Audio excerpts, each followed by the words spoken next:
Metre bridge is based on the principle of Wheatstone network. इसका हम लोग use करते हैं किसी वायर का रेजिस्टेंस फाइंड करने के लिए या किसी गिवन रजिस्टर का रेजिस्टेंस को फाइंड करने के लिए। इसमें एक वुडन बोर्ड पे मेटालिक स्ट्रिप्स होते हैं। जिस वायर का रेजिस्टेंस फाइंड करना है उसको हम लोग इन दोनों पॉइंट्स के बीच में कनेक्ट करते हैं। यहाँ हमने उसको एज्यूम कर लिया x, और इस गैप पे हम लोग स्टैंडर्ड रेजिस्टेंस यूज करते हैं। स्टैंडर्ड रेजिस्टेंस का मतलब हो गया जिसका रेजिस्टेंस पता है, और इसके लिए हम लोग एक रेजिस्टेंस बॉक्स का यूज करते हैं। एक गैल्वेनोमीटर का यूज किया जाता है और इसको हम लोग एक जॉकी से कनेक्ट करते हैं, और जॉकी को एक वायर है APQ उसके ऊपर पुट करते हैं जिससे कि गैल्वेनोमीटर में डिफ्लेक्शन 0 हो जाए। इस वायर PQ का लेंथ 1 मीटर होता है और ये व्हीटस्टोन ब्रिज के प्रिंसिपल पे बेस्ड है, इसलिए इस इंस्ट्रूमेंट को कहते हैं मीटर ब्रिज। इसमें सबसे पहले हम लोग इस की को क्लोज करते हैं जिससे कि करंट इस सर्किट में फ्लो कर सके, और इस जॉकी का यूज करके हम लोग डिफरेंट पॉइंट्स पे टच करके देखते हैं कि कहाँ पे डिफ्लेक्शन 0 हो रहा है। सपोज किसी पॉइंट J पे ये पॉइंट मिल रहा है जहाँ पे गैल्वेनोमीटर में करंट 0 है। इसी प्रोसेस को हम लोग रिपीट करते हैं बैटरी का पोलैरिटी चेंज करके। अब करंट दूसरे डायरेक्शन में फ्लो करता है। बैटरी का पोलैरिटी चेंज करने का रीजन होता है जो थर्मो इलेक्ट्रिक इफेक्ट है उसको हम लोग कम कर सकें। और जब ये नल पॉइंट मिल रहा है इसका मतलब ये है कि रेजिस्टेंसेस का जो रेशियो है वो इक्वल होगा। मतलब resistance X upon resistance between PJ and resistance S upon resistance between JQ। इस वायर का लेंथ हम लोग मेजर करते हैं यहाँ पे लगे एक मीटर स्केल से। सपोज इस P और J के बीच का जो लेंथ है L, तो हम लोग कहेंगे कि जो PJ वायर है इसका जो रेजिस्टेंस होगा उसको लिख सकते हैं हम लोग resistivity into length upon cross section area. In the same way JQ को हम लोग लिख सकते हैं रेजिस्टिविटी इनटू 100 माइनस L।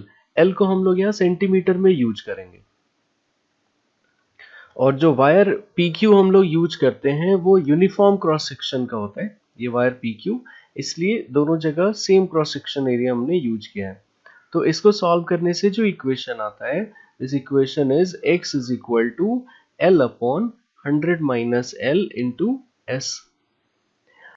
अब हम लोग इस मीटर स्केल से L का वैल्यू मेजर करते हैं और ये रेजिस्टेंस बॉक्स से देखते हैं कि S का वैल्यू कितना है, और फिर इसमें पुट करके X का वैल्यू हम लोग बता सकते हैं।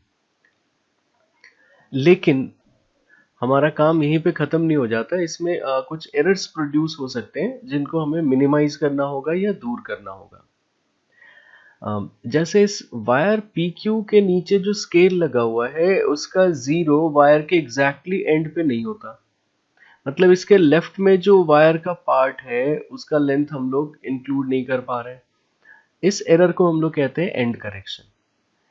इस एक्स्ट्रा लेंथ को हम लोग मीटर स्केल से मेजर कर सकते थे, लेकिन कुछ वायर इस यहाँ पे रैप किया हो रहता है जिसमें पता नहीं कि कितने पार्ट में करंट जा रहा है।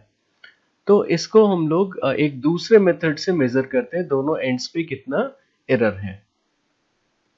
इसके लिए हम लोग क्या करते हैं, X और S की जगह पे नोन रेजिस्टेंस P और Q लगाते हैं, और मान लेते हैं कि यहाँ पे जो एक्स्ट्रा लेंथ है वो X है और यहाँ पे जो लेंथ है वो Y है। तो अब हम लोग अगर इसी इक्वेशन का यूज करेंगे तो इक्वेशन होगा P by Q is equal to L1 plus X upon 100 minus L1 plus Y। L1 हो गया PJ का लेंथ, X हो गया लेफ्ट एंड पे करेक्शन, और Y है यहाँ पे राइट एंड पे करेक्शन। फिर इसी प्रोसेस को हम लोग रिपीट करते हैं P और Q का पोजीशन इंटरचेंज करके। अब हमारे पास इक्वेशन आएगा Q by P is equal to L2 plus X upon 100 minus L2 plus Y। अब इन दो इक्वेशन से हम लोग x और y का वैल्यू फाइंड कर सकते हैं। इन दोनों इक्वेशन को सॉल्व करने पे जो x का वैल्यू आता है वो है L1Q minus L2P upon P minus Q, और जो y का वैल्यू आता है वो है L1P minus L2Q upon P minus Q minus 100। इसमें हम लोग को याद रखना है कि जो भी लेंथ हम लोग यहाँ मेजर कर रहे हैं वो सेंटीमीटर में होना चाहिए। P और Q नॉन रेजिस्टेंसेस का रेशियो होता है। तो इन P और Q का यूज करके हम लोग X और Y का वैल्यू मेजर कर लेते हैं। और एक बार जब हमें ये एंड करेक्शन पता हो जाता है तो फिर जब इस इक्वेशन का यूज करते हैं तो उनको हम लोग दोनों एंड्स पे ऐड कर लेते हैं। मतलब अब जो अननोन रेजिस्टेंस होगा that will be equal to L plus x upon 100 minus L plus y into S. तो इससे जो एंड करेक्शन था वो दूर हो गया। इसके अलावा इसमें एक और एरर हो सकता है जो मीटर स्केल के लीस्ट काउंट की वजह से होता है।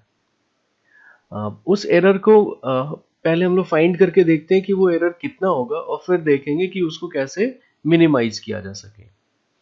तो इसके लिए हम लोग ये जो पहले से हमारे पास इक्वेशन है उसका यूज करते हैं कि अगर इस लेंथ के मेजरमेंट में कुछ एरर है तो x के मेजरमेंट में कितना एरर होगा। तो इसके लिए इस इक्वेशन को हम लोग डिफरेंशिएट करेंगे। So this x is equal to L upon 100 minus L into S, और L के रिस्पेक्ट में इस इक्वेशन को अगर हम डिफरेंशिएट करते हैं then dx by dl is equal to, इसमें कोशेंट रूल यूज करेंगे, it will be 100 minus L into इस L का differentiation 1 minus L into the differentiation of 100 minus L is minus 1 upon 100 minus L whole square into S. It can be further written as dx is equal to 100 minus L plus L upon 100 minus L whole square into S into dl. Now we want to calculate relative error in x, so we will divide x on both sides. So this equation becomes dx by x is equal to 100 into s into dl upon 100 minus L whole square, and instead of x we will divide this side by L s upon 100 minus L, because x is equal to that one. So this equation becomes this s will cancel out, this 100 minus L will cancel out, so this equation becomes 100 dl upon L into 100 minus L. So if you know the error in measurement of length, that is dl, then you can calculate error in x. अब हम लोग को ये पता है कि अगर दो क्वांटिटीज का सम कांस्टेंट है तो उनका प्रोडक्ट तभी मैक्सिमम होता है जब दोनों का वैल्यू इक्वल हो। मतलब L और 100 माइनस L का जो सम है वो 100 है। इसका मतलब L और 100 माइनस L का प्रोडक्ट तभी मैक्सिमम होगा when L and 100 minus L are equal. So dx by x is minimum when L is equal to 100 minus L, so that this quantity will be maximum, and it will happen when L is equal to 50 centimeter. So to minimize this error, we find or we select resistance box such that the null point is obtained near the center of wire, that is near 50 centimeter. In that case, this least count error will be minimized.